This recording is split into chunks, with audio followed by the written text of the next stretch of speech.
नमस्कार साथियों, आप सभी का इंडी टॉक पर स्वागत है। मैं हूं शशिकांत कुमार। आज दो ऐसे विषय पर बात कर रहे हैं जो कि अल्पसंख्यक समुदाय से जुड़ा हुआ है। पहला विषय है कि अलीगढ़ यूनिवर्सिटी को अल्पसंख्यक विश्वविद्यालय का दर्जा मिलना चाहिए या नहीं, और दूसरी बड़ी खबर ये है कि आबादी के आधार पर अल्पसंख्यक दर्जा देने की मांग तेजी से किया जा रहा है। जवाब न देने वाले राज्यों पर सुप्रीम कोर्ट नाराज हो गई। ये दो बड़ी अपडेट है और इन दोनों खबरों पर आज हम विशेष चर्चा करेंगे साथियों। अलीगढ़ मुस्लिम यूनिवर्सिटी इस वक्त एक बड़ा विषय बन गया है और इसकी वजह वहाँ के छात्र नहीं हैं। हर वक्त वहाँ के छात्रों के कारण अलीगढ़ मुस्लिम यूनिवर्सिटी विवादों में आ जाता है, लेकिन इस बार वैसा कारण नहीं है साथियों। ये मामला 56 साल पुराना है और इस मामले की शुरुआत 1967 से हुई थी। इस मामले पर हम विस्तार से आपको बताते हैं। सबसे पहले ये मामला क्या है आपको ये बता दें। अलीगढ़ मुस्लिम यूनिवर्सिटी एक बार फिर से चर्चा के केंद्र में है, लेकिन ये चर्चा छात्रों के आपसी झगड़ा वाद विवाद की वजह से नहीं, बल्कि इसकी वजह कानूनी जंग है। हम मौजूदा मुद्दे को लेकर विस्तार से समझेंगे, लेकिन आगे बढ़ने से पहले ये बता दें, सुप्रीम कोर्ट में अलीगढ़ मुस्लिम विश्वविद्यालय से जुड़े जो विषय उठाया गया उसकी शुरुआत 1967 से हुई थी। ये संवैधानिक बेंच ने इस यूनिवर्सिटी को मुस्लिम यूनिवर्सिटी मानने से इनकार कर दिया था। सुप्रीम कोर्ट के इस फैसले के बाद काफ़ी विवाद हुआ और इस विवाद के बाद सुप्रीम कोर्ट को फैसले पलटने के लिए मजबूर होना पड़ा। वो दौर था 1981 का, जब सुप्रीम कोर्ट ने इस फैसला को पलटा। लेकिन चलिए साथियों, अब हम आगे बढ़ते हैं। 9 और 10 जनवरी को सुप्रीम कोर्ट के 7 जजों की संवैधानिक पीठ ने एमयू के आधार अल्पसंख्यक दर्जा को समाप्त करने को लेकर दायर याचिका में सुनवाई शुरू की गई। इस दौरान अपना पक्ष रखते हुए केंद्र सरकार ने कहा कि एमयू किसी विशेष धर्म या धार्मिक समुदाय का विश्वविद्यालय नहीं है, ना ही हो सकता है, क्योंकि कोई भी विश्वविद्यालय जिसे राष्ट्रीय महत्व का संस्थान घोषित किया गया वो अल्पसंख्यक संस्थान नहीं हो सकता।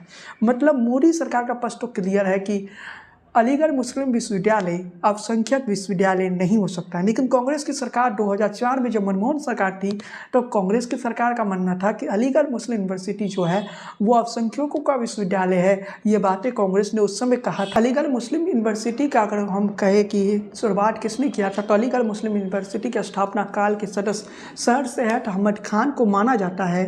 सर सैयद अहमद खान के बारे में आपको कुछ बता देते हैं। अलीगढ़ मुस्लिम यूनिवर्सिटी का स्थापना सर सैयद अहमद खान ने ही की थी। उन्होंने 1830 ईस्वी में ईस्ट इंडिया कंपनी के लिपिक यानी क्लर्क के पद पर काम करना शुरू किया था। अपनी योग्यता के दम के चलते 1841 में मैनपुरी के उप न्यायाधीश हो गए। फिर कई जगहों पर न्यायिक विभाग में काम किया। मई 1875 में उन्होंने अलीगढ़ में एक मुस्लिम स्कूल की स्थापना की। 1976 में सेवारत होने के बाद उन्होंने इसे कॉलेज में बदला। जब 1898 में उनका निधन हुआ तब ये कॉलेज ही था, लेकिन 1920 में ये अलीगढ़ मुस्लिम यूनिवर्सिटी में तब्दील हो गया। अलीगढ़ मुस्लिम यूनिवर्सिटी के एक पॉलिटिकल साइंस के प्रोफेसर हैं मोहम्मद आफ्ताब आलम। उन्होंने एक न्यूज़ से बातचीत में कहा कि एमयू की स्थापना के पीछे ऐतिहासिक बैकग्राउंड है। दरअसल 1875 से पहले सर सैयद अहमद खान ने देखा कि मुस्लिम समाज के लोग राजनीति में काफ़ी पीछे। इसका मुख्य कारण था आधुनिक शिक्षा की कमी। इसे देखते हुए उन्होंने एक स्कूल की शुरुआत की, फिर हाई स्कूल बना, फिर कॉलेज बना। जो मौजूदा विवाद है उस विवाद की शुरुआत होती है 20 अक्टूबर 1967 से। कहा गया अलीगढ़ मुस्लिम यूनिवर्सिटी की स्थापना ना तो मुस्लिमों ने की है, ना ही इसका संचालन किया जाता है। इसकी सुनवाई के दौरान 5 न्यायाधीशों के संविधान पीठ ने माना कि एमयू के अल्पसंख्यक के संस्थान ना होकर केंद्रीय विश्वविद्यालय। इसी के साथ संविधान पीठ ने कहा कि एमयू की जो स्थापना हुई थी ना वो किसी खास व्यक्ति ने और ना ही किसी खास समुदाय द्वारा किया गया था, बल्कि इसकी स्थापना ब्रिटिश विधायिका द्वारा बनाए गए कानूनों से माध्यम से की गई। मतलब ये इसकी स्थापना मुसलमानों द्वारा नहीं की गई। सर सैयद अहमद खान ने इसकी स्थापना नहीं की थी, बल्कि ब्रिटिश सरकार ने इसकी स्थापना की थी। सुप्रीम कोर्ट ने ऐसा कहा। ये संविधान के अनुच्छेद 29 और 30 के तहत इसकी अल्पसंख्यक के संस्थान का दर्जा नहीं दिया जा सकता है। ये मामला 1967 में आया था, तो 1967 में सुप्रीम कोर्ट ने इस विश्वविद्यालय को अल्पसंख्यक का विश्वविद्यालय का दर्जा देने से इनकार कर दिया। अब आगे बढ़ते हैं 1981 में आते हैं। 1967 में जो सुप्रीम कोर्ट ने फैसला सुनाया उसका विरोध देश भर के मुस्लिमों ने करना शुरू कर दिया, जिसके जवाब में साल 1981 में सुप्रीम कोर्ट ने फैसले को पलटने के लिए एमयू के अधिनियम में संशोधन किया गया। जब ये संशोधन किया गया तब देश में इंदिरा गांधी की सरकार थी। 1981 में किए गए संशोधन द्वारा टू क्लोज एल और उपधारा क्लोज 5 क्लोज 2 सी पेश किया गया, जिसमें साफ कहा गया कि एमयू देश के मुसलमानों द्वारा स्थापित किया गया उनकी पसंद के एक शैक्षिक संस्थान है, बाद में से एमयू के रूप में शामिल किया गया। आज मोदी सरकार का ये पक्ष ये है कि एमयू अल्पसंख्यकों का नहीं है बल्कि एमयू राष्ट्रीय महत्व रखता है, इसलिए ये देश केंद्रीय विश्वविद्यालय। मोदी का पक्ष आपने निशान लिया, लेकिन मनमोहन सरकार का पक्ष ये था कि अलीगढ़ मुस्लिम यूनिवर्सिटी एक अल्पसंख्यक संस्थान है, इसलिए ये संस्थान अपने दाखिले की नीति का परिवर्तित नहीं कर सकता है। अगले साल यानी 2005 में आरक्षण नीति लागू की गई, जिसमें मुस्लिम कैंडिडेट के लिए मेडिकल में पीजी डिग्री 50% सीटें आरक्षित की गई। यूनिवर्सिटी के इस फैसले को लेकर इलाहाबाद हाई कोर्ट में डॉक्टर नरेश अग्रवाल अन्य चुनौती भी दी। आईटी और मनमोहन सरकार ने तुरंत कह दिया कि अलीगढ़ यूनिवर्सिटी जो है वो अल्पसंख्यकों का यूनिवर्सिटी है, और 2005 में आरक्षण नीति लागू किया गया, जिसमें मुस्लिम कैंडिडेट जो थे मेडिकल में उन्हें 50% आरक्षण अलीगढ़ मुस्लिम यूनिवर्सिटी में मिला। साल 2006 में इलाहाबाद हाई कोर्ट ने भी एमयू के संसाधन में 1981 के उस प्रावधान को खत्म कर दिया, खारिज कर दिया, जिसके द्वारा इस विद्यालय को अल्पसंख्यक का दर्जा गया। इसके बाद हाईकोर्ट के इस फैसले को एमयू के प्रशासन और कांग्रेस के नेतृत्व वाली तरकानी केंद्र सरकार ने सुप्रीम कोर्ट में चुनौती दी। उनका कहना था इलाहाबाद का उच्च न्यायालय का फैसला गैर वाजिब है।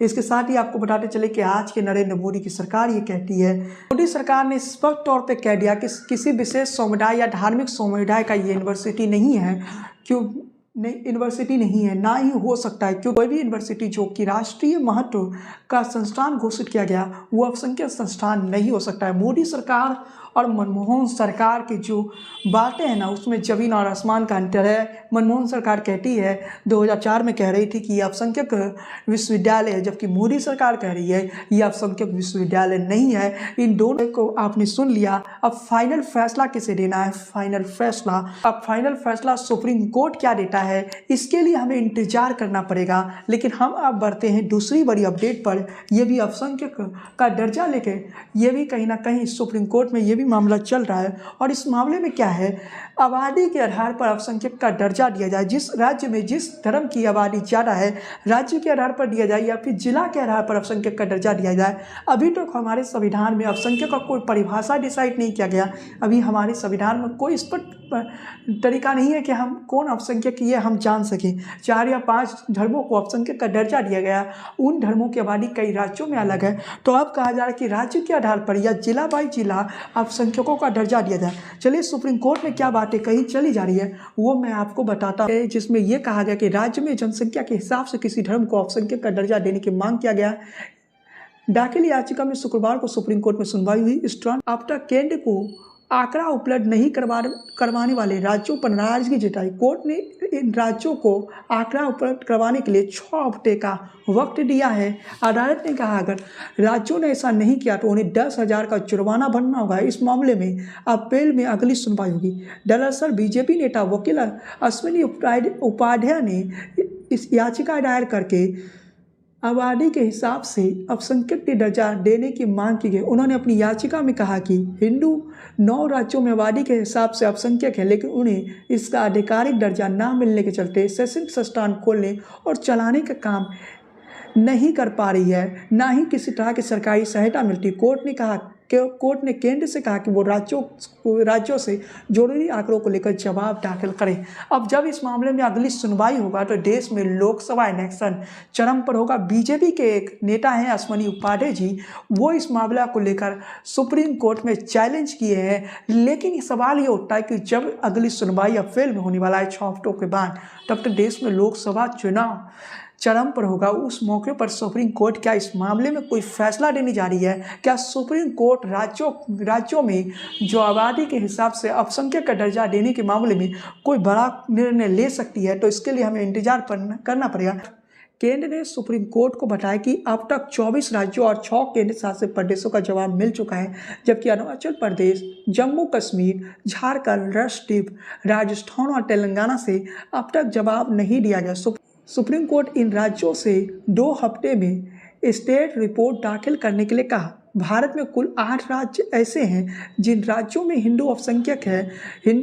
हिंदू अल्पसंख्यक है, हिंदू आबादी की जनसंख्या 50% से कम ही, यानी उन राज्यों में हिंदू एक तरह से अल्पसंख्यक की श्रेणी में आता है। इसी के चलते साल 2017 में सुप्रीम कोर्ट में याचिका दायर की गई।